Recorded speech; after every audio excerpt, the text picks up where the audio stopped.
Good evening, everyone. Welcome to NTD Tonight. I'm David Zhang. Here are today's top stories. Favorable weather conditions are helping California firefighters gain ground on the park fire, but approaching thunderstorms could cause new fires in the area. A dad has won physical custody over his 4-year-old son. The father says Sawyer was allegedly forced to be a non-binary by the mom. We speak with the father. First responders rescue a toddler who was trapped inside a PVC pipe. First, an update on the park fire in California. Favorable weather conditions are helping firefighters gain ground on the blaze. It's now at about 22% contained after igniting over a week ago. While conditions have allowed the firefighters to make progress, approaching thunderstorms could cause new fires in the area. Here's that story. The weather around the park fire has improved over the past few days, creating better conditions for the thousands battling California's 5th largest wildfire ever. So the lighter winds, relatively cooler temperatures, meaning mainly in the 80s. The smoke is actually thick enough that it can kind of cool the temperatures and raise the humidity levels a little bit. So for most of this week, the fire weather conditions have been pretty benign in terms of temperatures, humidity, and wind. But an approaching storm system could cause problems. By Friday afternoon, we expect a push of monsoonal moisture into the region, and that'll bring us at least a chance for some thunderstorms as we get into Friday evening and into Saturday morning. The concern with thunderstorm is any gusty outflow winds that would push the fire itself or create some new fire ignitions within the vicinity of the park fire. Officials warn there's still plenty of time left in California's wildfire season. So it's only August 1st today, and as we look forward in time, we're really just entering the peak of fire season in California. A group of dedicated volunteers is going around the park fire area to check on animals whose owners had to flee to safety. In addition to feeding and watering animals, the volunteers provide another valuable service. Besides just taking care of the animals, a lot of times we will fix fencing because the fencing will be knocked down, and if we just make a little repair and kind of prop something up, we can keep the animals where we want them and not let them get away. So we do that whenever possible. The park fire has burned over 393,000 acres. A suspect has been charged with reckless arson related to the wildfire. The fire has destroyed more than 480 structures and caused thousands to evacuate. No injuries or deaths have been reported. Almost 100 large fires are raging across the West. New large fires were reported in Idaho, Montana, and Texas. Harrison Tinsley has gained custody of his 4-year-old son following a long legal battle. He said his son was being raised as non-binary by the mom against the son's wishes. NTD's David Lamb speaks with the father. All right, Harrison Tinsley, thank you so much for joining me again. You spoke to us last time about the legal battle over gaining custody of your son, Sawyer. Tell us about the recent developments about this case.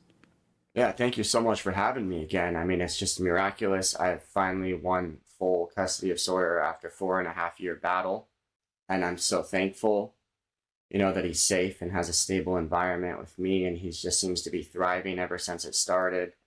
And I just have this deep desire now burning in me to help more kids and more families. Talk to us about this desire. What is it that you're trying to do for kids? Well, you see in California, as an example, bills like AB 1955 that Newsom just signed, basically forcing schools to keep secrets from parents when it has to do with gender ideology. I mean, we're talking about schools that have to call you if they want to give your kid Tylenol. They have to tell you if your kid gets in a fight or gets in trouble or something. But that's the one thing we're going to keep secret, a serious mental health issue. And it's just become this virus spreading all over society. It's a trend. There's not this many people suffering from real gender dysphoria. I don't think there's any such thing as a trans kid. There's no letting kids choose their gender. How has Sawyer changed from when you were sharing split custody and after gaining full custody of him? What has his reactions been? He just seems to be thriving, excelling at everything, less temper tantrums, and he just seems to basically be doing wonderful. You can just see it in his spirit and how well he's developing, and it's incredible to see. And Tell us about briefly what are some examples or what were some things that Sawyer went through? So unfortunately, I've been warning the courts for years, that his mom has some issues, and I pray that she can get better and work on herself to be a better mom for Sawyer. But, I tried warning them, and they just never listened. When I won half custody of him a couple years ago, decided to start trying to pretend that he's non-binary. She would call him they. She tried to put dresses on him, makeup, things like that. And he never liked it. He always told me, like when she took him to Disneyland, she wouldn't let him go on the rides allegedly unless he wore princess shoes, and he didn't want to wear princess shoes. He wanted to wear boy shoes, he told me. And he was very sad, and I could see that. But I just always made sure to tell him the truth. You're a boy. You'll always be a boy. So what are the next steps for Sawyer and you going forward? I'll just do my best to guide him, give him a stable, wonderful life, show him lots of love and wisdom, tell him the truth, try to lead him by example, and just watch him grow, believe in him, be proud of him. Thanks for sharing that. And lastly, are you surprised that the court ruled in your favor? Well, let me put it this way. I'm surprised and thankful that CPS were such good people. I feel like it was just divine that I got the CPS workers I did that did not care about politics. They cared about children. And it was really CPS that drove home the fact that I needed full custody more than court. But I am thankful to court for at least, giving CPS and me the chance to present that that's what's best for Sawyer. So, Harrison Tinsley, thank you so much for your time. Thank you so much, man. One Kansas family is thrilled after emergency crews rescued a terrified toddler. The boy fell into a narrow pipe and got stuck about a dozen feet underground in his yard. NTD's Christina Corona has more on the story. Hey, buddy. Pour brick down there. Okay. We're going to get you out, Bentley. It's okay. A 14-month-old boy fell into a PVC pipe and became trapped underground in Kansas on Sunday afternoon. The whole family was outside their home in Moundridge, Kansas, where the father was working on his car while the mother walked around the yard with their 14-month-old son, Bentley. Suddenly, she saw him fall into a PVC pipe over 10 feet deep. The parents called 911 just before 2 p.m. The Moundridge Police Department, Fire Department, and EMS responded. They found the toddler standing upright at the bottom of the pipe, which was about 12 inches in diameter. Hey, Bentley, listen to me, bud. I need you to stand up. The rescuers promptly started efforts to free the child. The police department commended Officer Ronnie Wagner for crafting a catch pole from a thinner PVC pipe and rope. He reached out to Jeremy Samlin from EMS, who lives nearby and had a narrow PVC pipe in his garage. The two crafted a 16-foot PVC rod and threaded fire department rope through it. Wagner then tied a lasso at the end. There we go. Rescuers lowered the rod and rope over the boy and successfully lifted him to safety in about 20 minutes unharmed. Officer Wagner said the boy may have a few bruises, but didn't even require a trip to the hospital. Christina Corona, NTD News. The U.S. is now taking major action on Venezuela after the recent election. The State Department says it now recognizes the opposition candidate as the legitimate president-elect. NTD's international correspondent Arian Pastar has the details from South America. The U.S. State Department issued a statement on Venezuela's elections on Thursday night. Now, the department gave a number of reasons for why it now recognizes the opposition candidate, Edmundo Gonzalez, as the actual president-elect.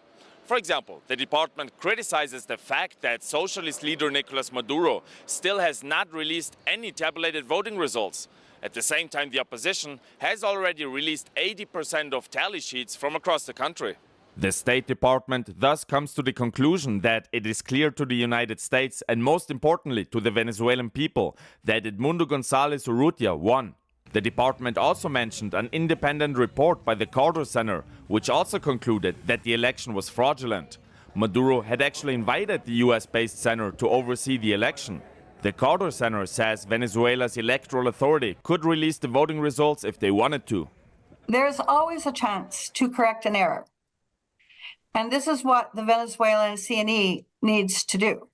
And they have the capability, they have the data, they have the ability to do that. On Sunday night, the Electoral Authority had announced that Maduro won the election with 51% of the votes without releasing any data. The announcement sparked protests and unrests inside the country and at Venezuelan embassies across the globe. The government then arrested hundreds of protesters, and at least 16 people have died. Parents of the detained protesters were seen crying on Thursday, calling for their kids to be released. Venezuela's opposition leader calls on the people to take to the streets and protest the arrests. We'll pay tribute to every one of the heroes who enforced and defended the will of the Venezuelan people. And not just the US is mounting pressure on Maduro. Brazil, Colombia and Mexico are now also calling on the socialist leader to release the full voting results. Maduro has said he would release them earlier this week, but at the same time he keeps insisting that the voting machines have been hacked. Reporting in Brazil, Arian Pastar, NTD News. We'll take a short break now, everybody, but here's a look at what we have for you when we come back. A city in Southern California launches the world's first all-EV police fleet. Video game actors in Los Angeles are going on strike over what they're calling unregulated AI use. About a year after the deadly wildfire in Hawaii, Lahaina high school graduates are getting scholarships to help them afford college. Those stories and more coming up on NTD Tonight.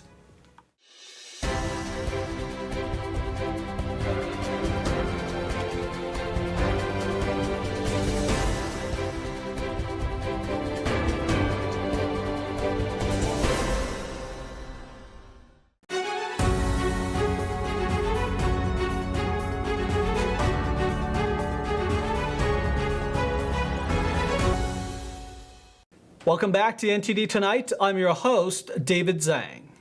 In Southern California, one small city has just made a history by launching the world's first all-Tesla police fleet, setting new sustainability standards for police departments nationwide.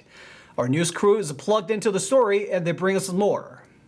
Earlier this week, the city of South Pasadena in Los Angeles County unveiled the world's first all-electric Tesla police fleet. This comes nearly 2 years after the city council approved the transition from an entirely gas-powered fleet to what they call battery electric vehicles, or BEVs. The mayor of South Pasadena, Evelyn Znaimer, proudly made the announcement on Monday.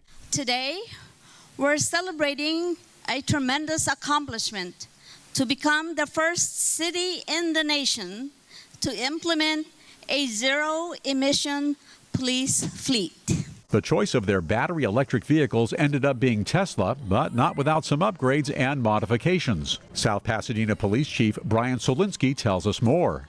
From bullet-resistant panels, a geofenced high-visibility emergency lighting package, a unique prisoner seating partition, and a vehicle with a 5-star crash rating system, ultimately improving the speed and quality of service that we provide to our community.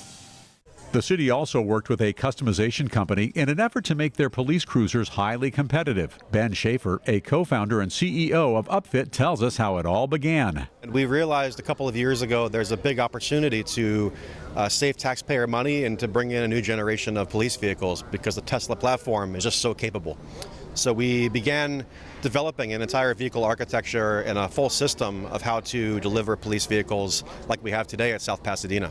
David Hodge, the founder and CEO of Standard Fleet, also partnered with the city to assist them in managing their fleet. A major focus area for us, though, is reporting related to charging, energy management, and just access to the vehicles. That's a big focus area for our customers. David also did a brief demo for us to illustrate the capabilities of his software for use in these new police cruisers. So I'm going to unlock this car, so you'll see that the mirrors are folded in. So when I press this unlock button, it's going to ask me for permission, and it's going to unlock the vehicle. You could also, so you'll see the mirrors fold out in a second. So there's the mirrors coming out. I'll open the trunk, so you'll see the trunk pop open in the back there in a second. So there's the trunk lifting, and officers can use our software to get in any one of their vehicles and drive it as needed or pull in reporting. His software can even honk the horn of a police car. Wow, thank you. You're welcome. Okay. In Monterey County, about 270 miles away from South Pasadena, Greenfield Police Chief Guillermo Mixer explains the advantages of using Tesla police cruisers as opposed to traditional gas-powered cruisers. The cost savings that we're going to realize every year is going to be significant, in between $2,500 and $6,500 a year per vehicle that we're going to save. Mixer also says it's much more cost efficient to maintain an electric vehicle. Besides the fuel, we'll be saving a lot of money on fuel. We're not using gas, but the oil changes, the transmission fluids don't need to be changed, the radiators don't need to be changed. So really it's tires and brakes, the only maintenance that it needs. And we're happy about that because that also means the car's in service more time. With South Pasadena switching their police fleet to all EVs, California State Senator Anthony Porcentino says its impact can have a domino effect. Well, you know, it's a small city. Does it matter? The answer is yes, it matters. Because everything we do to help the environment collectively makes a difference, right? If we all put a little drop in the ocean, it becomes a tidal wave, and South Pasadena today starts that tidal wave by having their police department go green. South Pasadena Police Department's new $1.85 million fleet includes 20 Teslas, along with 34 Chargers installed at South Pasadena City Hall. Bill Thomas and Jimmy Ma, NTD News, South Pasadena. Video game actors are going on strike for the first time since 2017. This comes after months of negotiation with the top gaming companies to protect union voice actors and motion capture workers. The workers are against the unregulated use of artificial intelligence. NTD's Christina Corona has more on the story. Members of SAG-AFTRA began picketing outside Warner Brothers Studios on Thursday as part of their strike against major video game studios.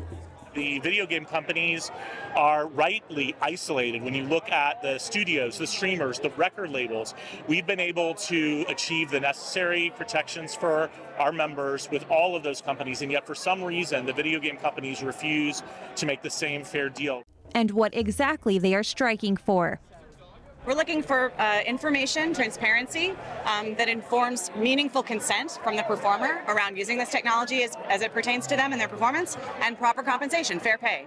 One significant issue is the lack of recognition for motion capture actors whose likenesses are being used in AI systems. Andy Norris, who performed the movements for Lilith in Diablo 4, also modeled for most of the female characters in Immortals of Avium.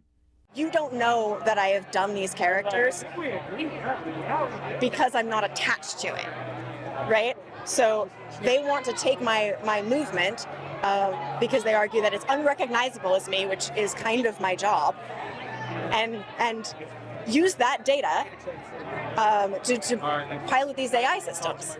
She says companies are saying her work is not a performance. Saying that what I do isn't acting, which is absurd to me. I mean, that's like saying that miming isn't performance, right?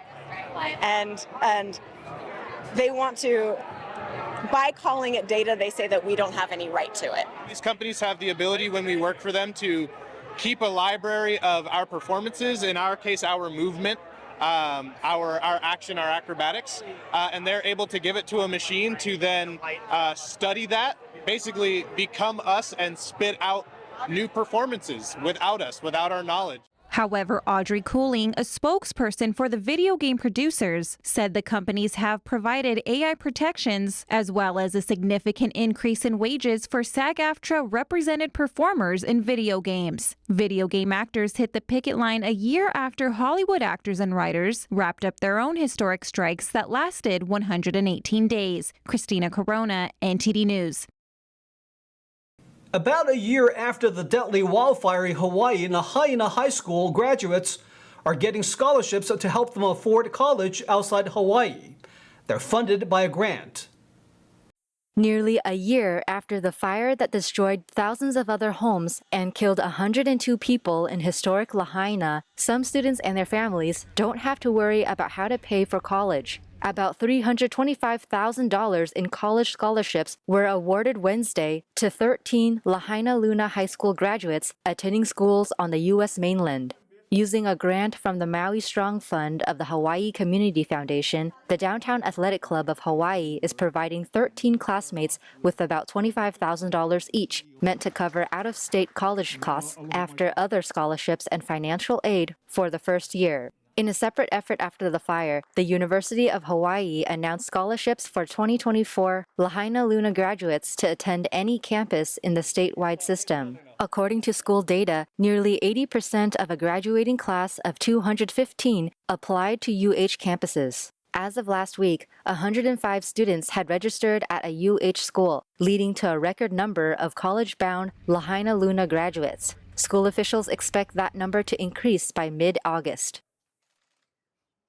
Stay tuned for China in Focus with Tiffany Meyer coming up next. The U.S. suing TikTok. The Justice Department alleging the Chinese app exposed the millions of American children to adult content and collecting their data. More on China in Focus with Tiffany Meyer at 9:30 p.m. Eastern. That's all we've got for you tonight. We'd like to thank you for joining us on NTD Tonight every weekday up until now. Today is our last show, but NTD has plenty of informative shows and on-the-ground news coverage airing across our network. For more information, please visit ntd.com. I'm David Zhang. Have a wonderful weekend.